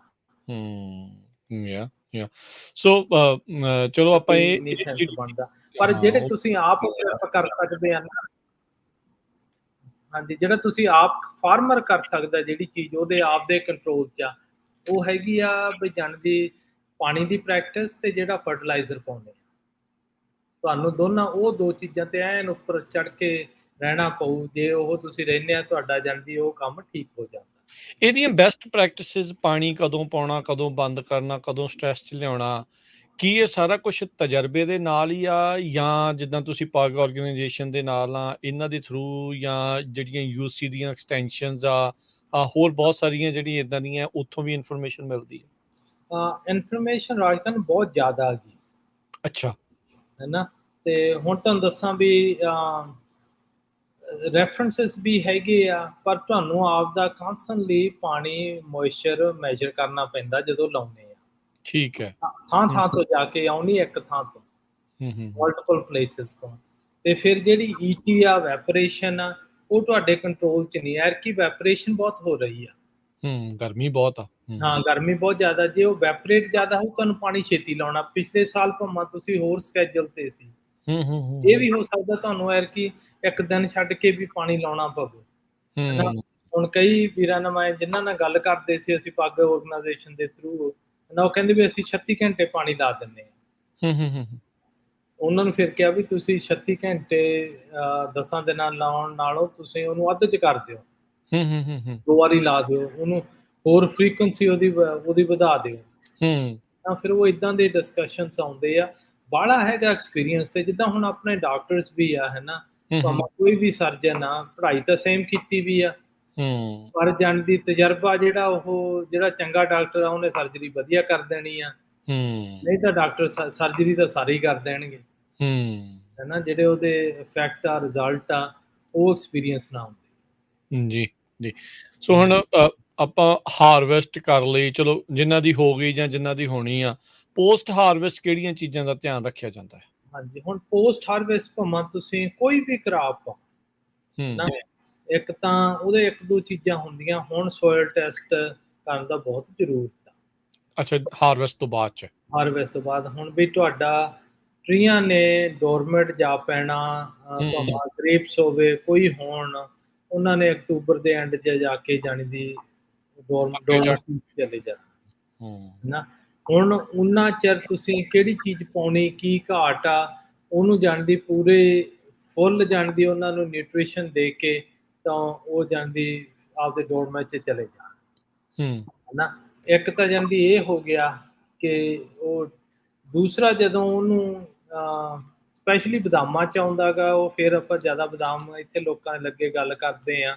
ਜੀ ਜੀ। ਜਨਵਰੀ ਦੇ ਵਿੱਚ ਜਾ ਕੇ ਉਹਨੂੰ ਗਰਾਊਂਡ ਨੂੰ ਐਕਟੀਵੇਟ ਕਰਨਾ, ਰੂਟ ਨੂੰ ਐਕਟੀਵੇਟ ਕਰਨਾ। ਭਾਈ ਉੱਠ ਖੜੋ, ਹੁਣ ਬਲੂਮ ਦਾ ਟਾਈਮ ਆ, ਹੈ ਨਾ। ਜਗਾਉਣੇ ਪੈਂਦੇ ਆ, ਸੁੱਤੇ ਨਾ ਰਹਿਣ ਕਿਤੇ, ਸੁੱਤੇ ਨਾ ਰਹਿ ਜਾਣ, ਹੈ ਨਾ। ਤੇ ਉਹ ਸੁੱਤੇ ਰਹਿਣ ਦੀ ਵਿੰਡੋ ਬਹੁਤ ਥੋੜੀ ਹੁੰਦੀ ਆ। ਤੇ ਉਹ ਜਗਾਉਣਾ ਕਿਹੜੀ ਚੀਜ਼ ਨਾਲ, ਉਹ ਸਭ ਦੇ ਆਪਦੇ ਅੱਡੋ ਅੱਡ ਪ੍ਰੈਕਟਿਸਿਸ ਆ। ਠੀਕ ਹੈ। ਨਾ ਕਈ ਜੇ ਤੁਸੀਂ ਥੋੜਾ ਜਿਹਾ ਸ਼ੇਅਰ ਕਰਨਾ ਚਾਹੋ, ਕਿੱਦਾਂ ਦੇ ਪ੍ਰੈਕਟਿਸਿਸ ਹੁੰਦੇ ਆ? ਦੇਖੋ, ਜਿਹੜੀ ਗਰਾਊਂਡ ਆ, ਆਪਾਂ ਟਾਪਿਕ ਇੱਕ ਇਹ ਵੀ ਕਰਾਂਗੇ ਵੀ ਆਪਾਂ ਸੋਇਲ ਕਹਿੰਦੇ ਸੀ ਲਿਵਿੰਗ ਆ। ਉਹ ਲਿਵਿੰਗ ਸੋਇਲ ਦੇ ਵਿੱਚ ਇੰਨਾ ਟੈਂਪਰੇਚਰ ਵੀ ਉੱਥੇ ਲੋ ਹੋਇਆ ਪਿਆ, ਉਹ ਸਭ ਚੀਜ਼ ਬੜੀ ਸਲੋ ਚੱਲ ਰਹੀ ਆ। ਉਹਨੂੰ ਐਕਟੀਵੇਟ ਕਰਨ ਦੇ ਲਈ ਆਪਾਂ ਜਿਹੜੇ ਵਾਲੇ ਫਾਸਫੇਟਸ ਆ, ਵਾਲੇ ਜਾਣੀ ਦੀ ਮਾਈਕਰੋ ਆਰਗੇਨਿਜ਼ਮਸ ਆ, ਉਹਨਾਂ ਦੀ ਐਕਟੀਵਿਟੀਜ਼ ਵਧਾਉਣੀ ਆ ਉਸ ਟਾਈਮ ਤੇ। ਠੀਕ ਆ, ਹੈ ਨਾ। ਉਹ ਜਿੱਦਾਂ ਹਿਊਮਿਕ ਐਸਿਡ ਵੀ ਪਾਈਦਾ, ਕਿਉਂ ਉਹ ਕਾਰਬਨ ਸੋਰਸ ਆ ਉਹਦੇ ਵਿੱਚ। ਤੇ ਜਿਹੜੇ ਤੁਹਾਡੇ ਮਾਈਕਰੋ ਆਰਗੇਨਿਜ਼ਮ ਸੋਇਲ ਦੇ ਵਿੱਚ ਆ, ਉਹ ਫਿਰ ਐਕਟਿਵ ਬਹੁਤ ਹੋ ਜਾਂਦੇ ਆ। ਠੀਕ ਹੈ। ਦੇਖ ਲਓ, ਇੱਕ ਚੀਜ਼ 2 ਹਫ਼ਤੇ ਵੀ ਪਹਿਲਾਂ ਐਕਟਿਵ ਹੋ ਗਈ, ਉਹਦੀ 2 ਹਫ਼ਤੇ ਪਹਿਲਾਂ ਉਹਦੀ ਯੀਲਡ ਬਹੁਤ ਵਧੀਆ ਸੈੱਟ ਹੋ ਜਾਣੀ। ਠੀਕ ਹੈ। ਤੇ ਫਿਰ ਉਹਨੂੰ ਜਾਣਦੀ, ਜੇ ਚਲੋ ਇੱਕ ਤੁਸੀਂ ਇਹ ਕਰ ਦਿੱਤਾ, ਫਿਰ ਹੈਗਾ ਵੀ ਯੀਲਡ ਸੈੱਟ ਕਿੱਦਾਂ ਕਰਨੀ। ਵੀ ਜਿਹੜੇ ਜਦੋਂ ਅਸੀਂ ਪਹਿਲੀ ਫੋਲੀਅਰ ਸਪਰੇਅ ਕਰਦੇ ਆ ਫੁੱਲਾਂ ਤੇ, ਵੀ ਉਦੋਂ ਉਹਦੇ ਵਿੱਚ ਕੀ ਚੀਜ਼ਾਂ ਪਾਈਆਂ ਵੀਆਂ ਜਿਹੜੀਆਂ ਉਹਨਾਂ ਨੂੰ, ਫੁੱਲਾਂ ਨੂੰ ਵੀ, ਉਹ ਬਰਡਸ ਨੂੰ, ਸਾਰੀ ਨੂੰ ਤਾਕਤ ਮਿਲ ਜੇ ਤਾਂ ਉਹਦਾ ਸੈੱਟ ਸੋਹਣਾ ਹੋ ਜੇ।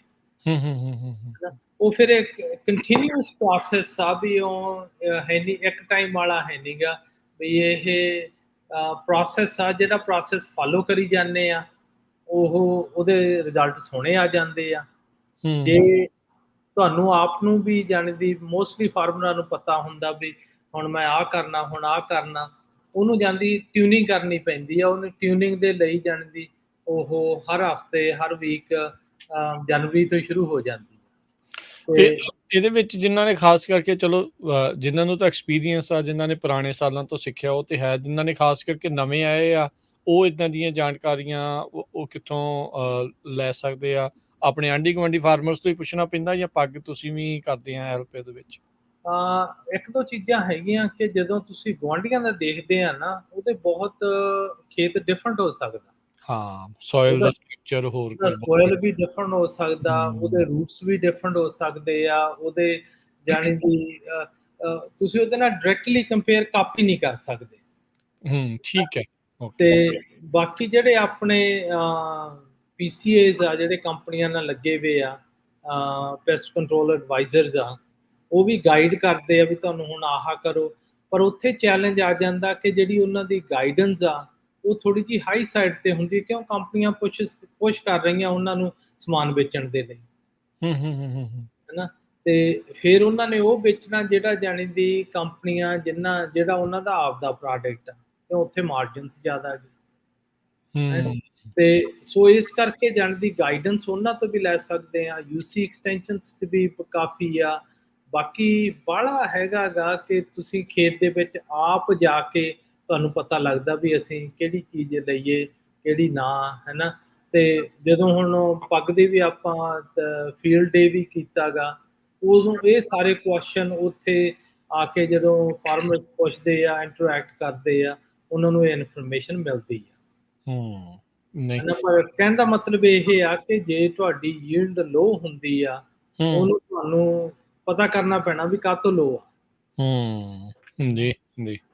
ਸੋ ਆਪਾਂ ਹੁਣ ਜੇ ਥੋੜ੍ਹੀਆਂ ਜਿਹੀਆਂ ਹੋਰ ਜਿਹੜੀਆਂ ਕ੍ਰੌਪਸ ਇਸ ਟਾਈਮ ਜਿਹੜੀਆਂ ਚੱਲ ਰਹੀਆਂ, ਜੇ ਤੁਸੀਂ ਉਹਨਾਂ ਦੇ ਬਾਰੇ ਵੀ ਇਹ ਸਾਰੀਆਂ ਚੀਜ਼ਾਂ ਪ੍ਰੈਪ ਜਾਂ ਪੋਸਟ ਹਾਰਵੈਸਟ ਦੇ ਲਈ ਜੇ ਤੁਸੀਂ ਉਸ ਦੇ ਬਾਰੇ ਜਾਣਕਾਰੀਆਂ ਕੁਛ ਸਾਂਝੀਆਂ ਕਰੋ।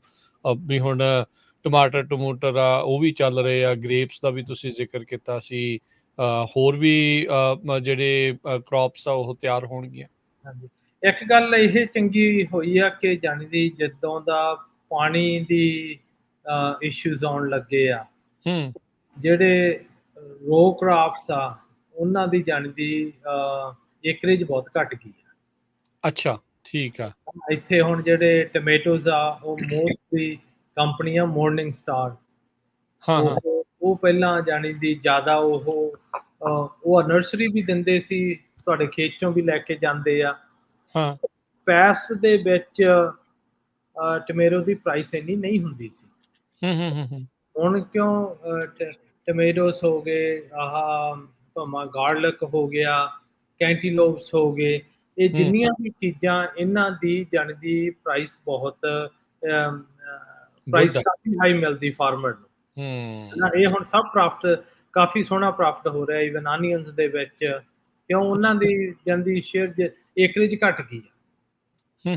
ਸੇਮ ਥਿੰਗ ਜਿੱਦਾਂ ਹੁਣ ਆਪਾਂ ਅਰਸ਼ਦੀਪ ਉਹਦੇ ਗੱਲ ਕਰਦੇ ਸੀਗੇ ਸਿਟਰਸ ਤੇ, ਜਾਣੀ ਸਿਟਰਸ ਦੀ ਪ੍ਰੋਫਿਟੇਬਿਲਿਟੀ 'ਚ ਆ ਗਿਆ। ਉਹਦਾ ਮੇਨ ਰੀਜ਼ਨ ਕੀ ਆ ਕਿ ਸਿਟਰਸ ਹੁੰਦਾ ਪਹਾੜੀਆਂ 'ਚ ਪਾਣੀ ਹੈ ਨਹੀਂ, ਤੇ ਫਿਰ ਜਿੱਥੇ ਹੁੰਦਾ ਗਾ ਉਹਦੀ ਡਿਮਾਂਡ ਜ਼ਿਆਦਾ ਗਈ, ਪ੍ਰਾਈਸ ਵੱਧ ਜਾਂਦੀ, ਸਪਲਾਈ ਘੱਟ ਆ। ਤੇ ਹੁਣ ਹਰ ਇੱਕ ਕ੍ਰਾਪ ਨਾਲ ਹੀ ਉਹ ਸਿਮਿਲਰ ਪੈਟਰਨ ਹੋ ਰਿਹਾ ਗਾ, ਕਿਉਂ ਇੰਨਾ ਹੈਗਾ ਗਾ ਕਿ ਜਿਹੜੇ ਗ੍ਰੇਪਸ ਆ ਉਹ ਕਾਫੀ ਕੰਟਰੀਆਂ 'ਚ ਹੋ ਰਹੇ ਆ ਇਸ ਵਾਰ। ਈਵਨ ਪਿਸਤੇ ਦਾ ਵੀ ਸੁਣਨ 'ਚ ਆਇਆ ਸੀ ਆਸਟ੍ਰੇਲੀਆ ਵਿੱਚ ਹੁਣ ਉਹਨਾਂ ਨੇ ਕਾਫੀ ਵੱਡੇ ਪੱਧਰ ਦੇ ਉੱਤੇ ਕਾਸ਼ਤ ਕਰਨੀ ਸ਼ੁਰੂ ਹੋਈ ਆ। ਪਿਸਤਾ ਬਹੁਤ ਵੱਡੇ ਪੱਧਰ ਤੇ ਹੋ ਰਿਹਾ ਗਾ, ਕਿਉਂ ਇਹਨੂੰ ਥੋੜਾ ਜਿਹਾ ਪਾਣੀ ਘੱਟ ਲੱਗਦਾ ਗਾ। ਫਿਰ ਆਹ ਦੂਸਰਾ ਵਾਲਨਟਸ ਹੋ ਗਏ, ਚਾਈਨਾ ਦੇ ਵਿੱਚ ਵਾਲਨਟਸ ਬਹੁਤ ਹੋ ਰਹੇ ਆ, ਹੈਨਾ। ਤੇ ਇੱਕ ਸਿਰਫ ਬਦਾਮ ਹੀ ਆ ਜਿਹੜੇ ਉਹ ਹੁੰਦੇ ਕੈਲੀਫੋਰਨੀਆ 'ਚ ਆ, ਕਿਉਂ ਇੱਥੋਂ ਦਾ ਜਿਹੜਾ ਸਰ ਉਹ ਵੈਦਰ ਦਾ ਕਰਕੇ। ਜਿੱਦਾਂ ਹੁਣ ਆਪਣੇ ਟਿਪੀਕਲ ਯੀਲਡਸ ਆਉਂਦੀਆਂ ਗਈਆਂ ਨੌਰਥ ਆ, ਸੈਕਰਾਮੈਂਟੋ ਏਰੀਆ ਲਾ ਲਓ ਸਾਰਾ, ਉੱਥੇ ਦੀ ਯੀਲਡ ਅਬਾਊਟ 2000 ਪਾਉਂਡ ਆਉਂਦੀ ਹੈ। ਤੇ ਜੇ ਕੌਨਸਟੈਂਟਲੀ ਤੁਸੀਂ ਸਾਊਥ 'ਚ ਚਲੇ ਜਾਵੋ ਬੇਕਰਸਫੀਲਡ ਲਈ, ਉੱਥੇ 3500 4000 ਪਾਉਂਡ ਆ ਜਾਂਦੀ।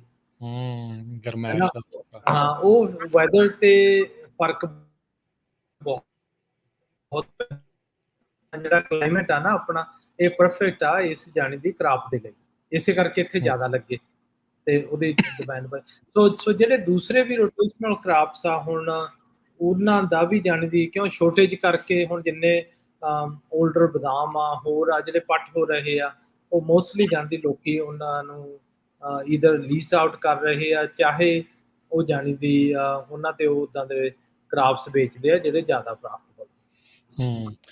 ਡਾਇਵਰਸੀਫਾਈ ਚਲੋ ਕਰਨ ਦੇ ਵਿੱਚ ਤਾਂ ਕੋਈ ਮਾੜੀ ਚੀਜ਼ ਨਹੀਂ, ਇੱਥੋਂ ਤੱਕ ਵੀ ਜੇ ਕਿਸੇ ਇੱਕ ਕਿਸਾਨ ਕੋਲ ਜਿੰਨੇ ਵੀ ਖੇਤ ਆ, ਜੇ ਉਹਦੇ ਵਿੱਚ ਵੀ ਡਾਇਵਰਸੀਫਿਕੇਸ਼ਨ ਰੱਖੇ ਤਾਂ ਝਟਕਾ ਜਿਹੜਾ ਉਹ ਘੱਟ ਲੱਗਦਾ। ਜੇ ਬਾਈ ਚਾਂਸ ਇੱਕ ਫਸਲ ਦਾ ਪ੍ਰਾਈਸ ਬਹੁਤ ਘੱਟ ਜਾਵੇ ਇੱਕ ਸਾਲ, ਤਾਂ ਬੰਦੇ ਦਾ ਥੋੜਾ ਜਿਹਾ ਸਰਦਾ ਸਹਿੰਦਾ ਜਿਹੜਾ ਉਹ ਕੰਮ ਆ ਹੋ ਸਕਦਾ ਹੁੰਦਾ ਆ।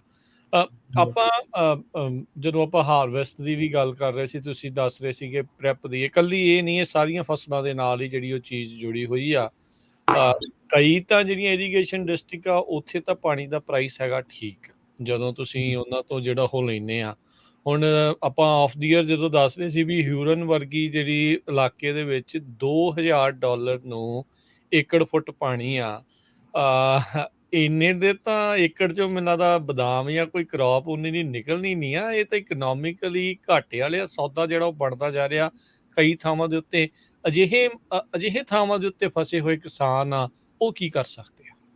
ਐਕਚੁਅਲੀ ਨਾ ਆਪਾਂ ਇੱਕ ਸੈਮੀਨਾਰ ਵੀ ਰੱਖਾਂਗੇ ਨਵੰਬਰ 'ਚ ਜਾ ਕੇ, ਅਕਤੂਬਰ ਨਵੰਬਰ ਦੇ ਵਿੱਚ ਜੀ। ਹੋ ਕੀ ਰਿਹਾਗਾ ਕਿ ਹਰ ਇੱਕ ਚੀਜ਼ ਕਮੋਡਿਟੀ ਆ ਤੇ ਉਹਦੀ ਪ੍ਰਾਈਸ ਸੈੱਟ ਕਰਦੀ ਆ ਮਾਰਕੀਟ। ਹੈ ਨਾ, ਪਾਣੀ ਵੀ ਕਮੋਡਿਟੀ ਆ। ਪਹਿਲਾਂ ਸੋਚਦੇ ਨਹੀਂ ਸੀ ਕਿ ਪਾਣੀ ਕਮੋਡਿਟੀ ਆ, ਪਾਣੀ ਵਿਕਦਾ। ਬਿਲਕੁਲ। ਹੈ ਨਾ, ਇੱਥੇ ਹੁਣ ਤੁਸੀਂ ਦੇਖੋ ਵੈਸਟ ਸਾਈਡ ਚਲੇ ਜਾਵੋ, ਫਾਇਰਬਾਗ ਏਰੀਆ, ਇਹ ਇੱਥੇ 2200 2300 ਨੂੰ ਵੀ ਵਿਕਿਆ, 2500 ਨੂੰ ਵਿਕਿਆ ਏਕੜ ਫੁੱਟ ਪਾਣੀ ਹੈ। ਤੇ ਜਦੋਂ ਕਲਿੰਗਾ ਹਿਊਰਾਨ ਚਲੇ ਜਾਵੋ, ਉੱਥੇ 2000 ਨੂੰ, ਬੇਕਰਸਫੀਲਡ ਵੀ, ਸਾਰੇ ਜਾਣੀ ਦੀ ਜਿਹੜੇ ਵਾਟਰ ਡਿਸਟ੍ਰਿਕਟਸ ਆ ਨਾ, ਉਹਨਾਂ ਨੇ ਪ੍ਰਾਈਸਿਸ ਵਧਾਈਆਂ ਗਈਆਂ। ਹੁਣ ਨੋਰਦਰਨ ਚਲੇ ਜਾਵੋ, ਟ੍ਰੇਸੀ, ਗਸਟਿਨ ਏਰੀਆ, ਇੱਥੇ ਵੀ ਵੱਧ ਰਿਹਾ ਹੈਗਾ ਪਾਣੀ, ਜਿਹੜਾ ਕਿ ਅੱਗੇ ਤੁਹਾਨੂੰ $60-70 ਨੂੰ ਏਕੜ ਫੁੱਟ ਸੀ, ਹੁਣ ਤੇ $250-300 ਨੂੰ ਹੋਇਆ, ਗਾਂ ਨੂੰ ਮੈਨੂੰ ਲੱਗਦਾ $600-700 ਨੂੰ ਏਕੜ ਫੁੱਟ ਹੋਊਗਾ। ਸੋ ਜਿਹੜੇ ਇਕਨੋਮਿਕਸ ਆ ਨਾ, ਇਹ ਬਹੁਤ ਕ੍ਰਿਟੀਕਲੀ ਦੇਖਣੇ ਪੈਣੇ ਆ ਕਿ ਜਿਹੜੀ ਚੀਜ਼ ਇੱਕ ਵਾਰੀ ਪ੍ਰਾਈਸ ਵੱਧ ਜੇ, ਉਹਦੀ ਪ੍ਰਾਈਸ ਘਟਦੀ ਨਹੀਂ। ਸਹੀ ਹੈ। ਉਹ ਅਬੰਡੈਂਸ ਹੋ ਜੇ, ਓਵਰ ਸਪਲਾਈ ਹੋ ਜੇ, ਹੈ ਨਾ। ਸੋ ਜਿਹੜੀ ਫਾਰਮਿੰਗ ਵੀ ਹੈ ਨਾ, ਇਹਨਾਂ ਦੀ ਵੈਲਿਊਏਸ਼ਨ ਵੀ ਉੱਦਾਂ ਹੋ ਰਹੀ ਆ। ਲਾਪਸਾਈਡਡ ਬਹੁਤ ਆ, ਜਿੱਥੇ ਤਾਂ ਪਾਣੀ ਹੈਗਾ ਉਹ ਬਹੁਤ ਮਹਿੰਗੇ ਆ। ਤੇ ਸੋ ਜਿਹੜਾ ਫਿਊਚਰ ਦੇ ਵਿੱਚ ਹੈਗਾ, ਤੁਸੀਂ ਉਹ ਸੋਚਣਾ ਪੈਣਾ ਵੀ ਕਿੱਦਾਂ ਦੀ ਫਾਰਮਿੰਗ ਕਰਨੀ ਆ। ਹੁਣ ਜਿੱਦਾਂ ਚੱਲ ਹੁਣ ਆਪਣੇ ਸਟਿੱਕੀ ਪੁਆਇੰਟ ਗ੍ਰੇਪਸ 'ਚ ਆਏ ਵੇ ਆ, ਬਦਾਮ 'ਚ ਆਏ ਵੇ ਆ, ਹੈ ਨਾ। ਤੇ ਬਈ ਹੁਣ ਜਿਹੜੇ ਨੈਕਸਟ 2-3 ਸਾਲਾਂ ਦੇ ਵਿੱਚ ਇੱਕ ਇਹੋ ਜਿਹੀ ਟਰਾਂਸਫਰਮੇਸ਼ਨ ਹੋ ਰਹੀ ਆ, ਇੰਡਸਟਰੀ ਚੇਂਜ ਹੋ ਰਹੀ ਆ, ਵੀ ਉਹ ਤੁਸੀਂ ਸਰਵਾਈਵ ਕਰਕੇ ਦੂਜੇ ਪਾਸੇ ਕਿੱਦਾਂ ਜਾਣਾਗਾ, ਕੀ ਕਰਨਾਗਾ ਸ਼ੋਰਟ ਟਰਮ ਲਈ, ਤੁਸੀਂ ਤੁਹਾਡੇ ਐਕਸਪੈਂਸਿਸ ਕਿੰਨੇ ਆ, ਕੀ ਖਰਚਣਾ, ਉਹ ਬਹਿ ਕੇ ਆਪਾਂ ਜਾਣ ਦੀ ਗਾਹਾਂ ਨੂੰ ਜ਼ਿਆਦਾ ਪੱਗ ਆਰਗੇਨਾਈਜੇਸ਼ਨ ਦੇ ਵੱਲੋਂ ਫੋਕਸ ਕਰਾਂਗੇ। ਬਈ ਕਿਉਂ ਸਰਵਾਈਵੇਬਿਲਿਟੀ ਸ਼ੋਰਟ ਟਰਮ ਕਿੱਦਾਂ ਕਰ ਸਕਦੀਏ ਕਰੀਏ, ਤਾਂ ਲੌਂਗ ਟਰਮ ਦੇ ਵਿੱਚ ਅਸੀਂ ਉਹਨਾਂ ਨੂੰ ਕਿੱਦਾਂ ਪ੍ਰੈਪ ਕਰੀਏ।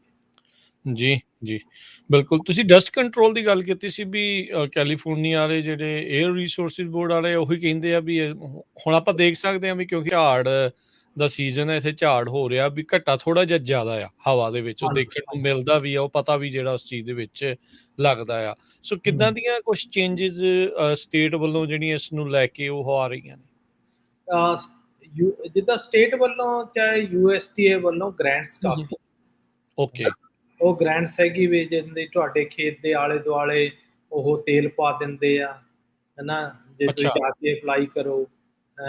ਮੁੜ ਕੇ ਫਿਰ ਉਹ ਇਉਂ ਵੀ ਕਹਿੰਦੇ ਆ ਵੀ ਜਿਹੜਾ ਕਵਰ ਕਰਾਪ ਆ ਉਹ ਵਿਚਾਲੇ ਬੀਜੋ ਕਿ ਤੁਹਾਡੀ ਜ਼ਮੀਨ ਸਖਤ ਰਹੇ, ਤੇ ਮੁੜ ਕੇ ਉਹਨੂੰ ਮੋਹ ਕਰਕੇ ਮੋਇੰਗ ਕਰਕੇ ਉਹਦੇ ਨਾਲ ਜਾਂਦੀ ਤੁਸੀਂ ਚੱਕੋ। ਤੇ ਫਿਰ ਹੋਰ ਵੀ ਜਾਣੀ ਦੀ ਉਹ ਏਅਰ ਪੋਲੂਸ਼ਨ ਦੇ ਵੱਲੋਂ ਗ੍ਰਾਂਟਸ ਦੇ ਦਿੰਦੇ ਆ ਵੀ ਜੇ ਤੁਸੀਂ ਇਹਨੂੰ ਏਅਰ ਪੋਲੂਸ਼ਨ ਨੂੰ ਰਿਡਿਊਸ ਕਰਨ ਦੀ ਕੋਸ਼ਿਸ਼ ਕਰ ਰਹੇ ਹੋ। ਹਵਾ ਦਾ ਤਾਂ ਜਾਂਦੀ ਮੇਨ ਇੱਥੇ ਹੁਣ ਕੁਐਸਚਨ ਕਾਫੀ ਜਾਂਦੀ ਕੰਟਰੋਲ ਹੋਇਆ ਵਿਆ, ਜਿਹੜੀ ਡਸਟ ਕੰਟਰੋਲ ਹੋ ਰਿਹਾ ਗਾ, ਗਾਂ ਨੂੰ ਮਸ਼ੀਨ ਤੇ ਇਕੁਇਪਮੈਂਟਸ ਵੀ ਉੱਦਾਂ ਦੇ ਆ ਰਹੀਆਂ, ਵੱਧ ਰਹੀਆਂ, ਜਿਹੜੀਆਂ ਕਿ ਉਹ ਘੱਟ ਜਾਣੀ ਦੀ ਮਿੱਟੀ ਹੋਊਗੀ ਜਦੋਂ ਤੁਸੀਂ ਘਟਾਉਂਦੇ ਆ, ਜਦੋਂ ਪਿਕਅਪ ਕਰਦੇ। ਆਈ ਮੀਨ ਟੈਕਨੋਲੋਜੀ ਦੇ ਥਰੂ ਵੀ, ਪਰ ਇਹ ਜਾਂਦੀ ਲੌਂਗ ਟਰਮ ਦੇ ਇਸ਼ੂਜ਼ ਆ, ਚੈਲੰਜਸ ਆ, ਜਿਹੜੇ ਕਿ ਲਾਭ ਆਉਣ ਤੋਂ ਪਹਿਲਾਂ ਸਾਰੇ ਫਾਰਮਰਾਂ ਨੂੰ ਚਾਹੀਦਾ ਵੀ ਜਿੰਨਾ ਆਪ ਕਰ ਸਕਦੇ ਆ ਓਨਾ ਕਰਨਾ ਚਾਹੀਦਾ। ਜੀ। ਜਦੋਂ ਹੁਣ ਹਾਰਵੈਸਟ ਸੀਜ਼ਨ ਹੁੰਦਾ ਹੈ, ਹੈਵੀ ਮਸ਼ੀਨਰੀ ਰੋਡਸ ਦੇ ਉੱਤੇ ਖਾਸ ਕਰਕੇ ਖੇਤੀਬਾੜੀ ਇਲਾਕੇ ਦੇ ਵਿੱਚ ਆਪਾਂ ਨੂੰ ਆਮ ਦੇਖਣ ਨੂੰ ਮਿਲਦੀ ਆ। ਉਹਦੇ ਲਈ ਕੀ ਪ੍ਰੀਕਾਸ਼ਨਸ ਆ, ਉਸ ਨੂੰ ਚਲਾਉਣ ਲੱਗਿਆਂ ਤੁਸੀਂ ਕਿਉਂਕਿ ਬੰਦੇ ਵੀ ਹਾਇਰ ਕਰਕੇ ਲਿਆਉਂਦੇ ਆ ਹਾਰਵੈਸਟਿੰਗ ਦੇ ਲਈ, ਉਹਨਾਂ ਨੂੰ ਸੇਫਟੀ ਟ੍ਰੇਨਿੰਗ ਜਾਂ ਉਹ ਚੀਜ਼ਾਂ ਉਹਦੇ ਬਾਰੇ ਵੀ ਜੇ ਤੁਸੀਂ ਥੋੜ੍ਹੀ ਜਿਹੀ ਜਾਣਕਾਰੀ ਦਿਓ। ਜਾਂ ਪਰ ਮੋਸਟਲੀ ਕੋਈ ਵੀ ਇਕੁਇਪਮੈਂਟ ਆ ਜਦੋਂ ਤੁਸੀਂ $1,00,000 ਦੀ ਕੋਈ ਲੱਖ ਤੋਂ ਘੱਟ ਤਾਂ ਕੁਝ ਵੀ ਨਹੀਂ ਆਉਂਦਾ ਅੱਜ ਕੱਲ੍ਹ, ਹੂੰ, ਹੈ ਨਾ। $1,00,000 ਦੀ ਇਕੁਇਪਮੈਂਟ ਹੋਵੇ ਵੀ ਜਿਹੜਾ ਵੀ ਬੰਦਾ ਤੁਸੀਂ ਉਹਦੇ ਤੇ ਬਿਠਾਉਣਾ, ਥੋੜ੍ਹਾ ਜਿਹਾ ਪਹਿਲਾਂ ਉਹਨੂੰ ਟ੍ਰੇਨਿੰਗ ਤਾਂ ਦਿੰਦੇ ਹੀ ਦਿੰਦੇ ਆ। ਹੂੰ, ਨਹੀਂ ਉਹ ਤੁਹਾਡੀ ਉਦੋਂ ਹੀ ਡੈਮੇਜ ਹੋ ਜਾਂਦੀ, ਉਹਦਾ ਕਾਸਟ ਵੱਧ ਜਾਂਦਾ, ਹੂੰ, ਹੈ ਨਾ। ਵੀ ਜਾਣੀ ਦੀ ਤੁਸੀਂ ਉਹਨੂੰ ਕਿੰਨਾ ਕਲੀਨ ਰੱਖਣਾ। ਹੁਣ ਸ਼ੇਕਰਸ ਆ, ਸਵੀਪਰਸ ਆ, ਗ੍ਰੇਪ ਹਾਰਵੈਸਟ ਆ ਗਈਆਂ, ਉਹਨਾਂ ਹੂੰ, ਨੂੰ ਹਰ ਰੋਜ਼ ਧੋਂਦੇ ਆ, ਕਈ ਵਾਰੀ 5-5 6-6 ਘੰਟਿਆਂ ਬਾਅਦ ਧੋਂਦੇ ਆ ਕਿ ਉਹ ਜਾਣੀ ਮਕੈਨੀਕਲੀ ਉੱਦਾਂ ਜਾਂਦੀ ਚੱਲਦੀਆਂ ਰਹਿਣ, ਹੂੰ, ਹੈ ਹੂੰ, ਨਾ। ਹੂੰ, ਤੇ ਉਹਨਾਂ ਦੀ ਉਹ ਪ੍ਰੈਪਰੇਸ਼ਨ ਉਹ ਕਾਫੀ ਆ। ਤੇ ਫਿਰ ਜਿਹੜੇ ਮੋਸਟਲੀ ਤਾਂ ਇਹ ਜਦੋਂ ਦੂਰ ਜਾਣਾ ਉਹ ਤਾਂ ਕਵਰ ਕਰ ਲੈਂਦੇ ਆ, ਟ੍ਰੇਲਰਾਂ ਤੇ ਕਿਤੇ ਹੋਰ ਜਾਂਦੀ, ਮੂਵ ਹੋ ਜਾਂਦੀ, ਪਰ ਬਾਹਲੇ ਚਲਾ ਕੇ ਲੈ ਕੇ ਜਾਂਦੇ ਆ ਜਿਹੜੇ ਆ ਨੇੜੇ-ਨੇੜੇ ਖੇਤ ਆ।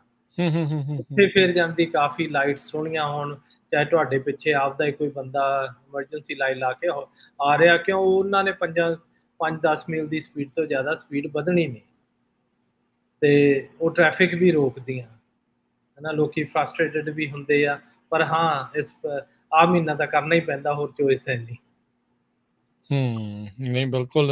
ਸੋ ਹੂੰ, ਇਹ ਧਿਆਨ ਰੱਖਣ ਦੀ ਜ਼ਰੂਰਤ ਹੈ, ਜਿਹੜਾ ਮਸ਼ੀਨਰੀ ਚਲਾ ਰਿਹਾ ਉਹਨੇ ਤਾਂ ਚਲੋ ਰੱਖਣਾ ਹੀ ਰੱਖਣਾ, ਨਾਲ ਜਿਹੜੇ ਬਾਕੀ ਵੀ ਡਰਾਈਵ ਕਰਦੇ ਆ ਉਹ ਧਿਆਨ ਜਦੋਂ ਰੱਖਣ। ਟਰਾਈ ਕਰਦੇ, ਹਾਂ। ਸੋ ਬਹੁਤ ਸਾਰੇ ਲੋਕ ਕਈ ਨਾ ਆਊਟ ਆਫ ਸਟੇਟ ਜਾਂ ਆਊਟ ਆਫ ਉਸ ਇਲਾਕੇ ਤੋਂ ਏਰੀਏ ਤੋਂ ਆ ਕੇ ਹਾਰਵੈਸਟ ਦੇ ਵਿੱਚ ਕੰਮ ਕਰ ਰਹੇ ਹੁੰਦੇ ਆ, ਉਹਨਾਂ ਨੂੰ ਤੁਹਾਡੇ ਸਟਾਪ ਸਾਈਨਸ ਜਾਂ ਇੱਦਾਂ ਦਾ ਉਹਨਾਂ ਦਾ ਧਿਆਨ ਨਹੀਂ ਹੁੰਦਾ।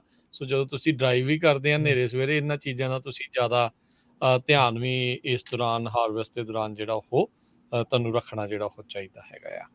ਤੇ ਹਾਂਜੀ, ਥੈਂਕ ਯੂ ਜਸਬੀਰ ਜੀ, ਤੇ ਸਮਾਂ ਵੀ ਆਪਣੇ ਪ੍ਰੋਗਰਾਮ ਦਾ ਸਮਾਪਤ ਆ। ਬਹੁਤ ਸ਼ੁਕਰੀਆ, ਬਹੁਤ ਧੰਨਵਾਦ, ਤੁਸੀਂ ਹਾਰਵੈਸਟ ਸੀਜ਼ਨ ਦੀਆਂ ਜਿਹੜੀਆਂ ਅਪਡੇਟਸ ਉਹ ਆਪਣੇ ਨਾਲ ਸ਼ੇਅਰ ਕੀਤੀਆਂ। ਮਿਲਦੇ ਹਾਂ ਜੀ ਫਿਰ ਆਪਾਂ ਅਗਲੀ ਵਾਰ। ਧੰਨਵਾਦ ਜੀ, ਸਤਿ ਸ਼੍ਰੀ ਅਕਾਲ ਹਾਂਜੀ, ਸਤਿ ਸ੍ਰੀ ਅਕਾਲ। ਜੀ। ਸੋ ਤੇ ਪ੍ਰੋਗਰਾਮ ਦੀ ਸਮਾਪਤੀ, ਮੇਰੇ ਵੱਲੋਂ ਵੀ ਤੁਹਾਨੂੰ ਸਭ ਨੂੰ ਪਿਆਰ ਭਰੀ ਸਤਿ ਸ਼੍ਰੀ ਅਕਾਲ। ਸੁਣਦੇ ਰਹੋ ਪੰਜਾਬੀ ਰੇਡੀਓ USA।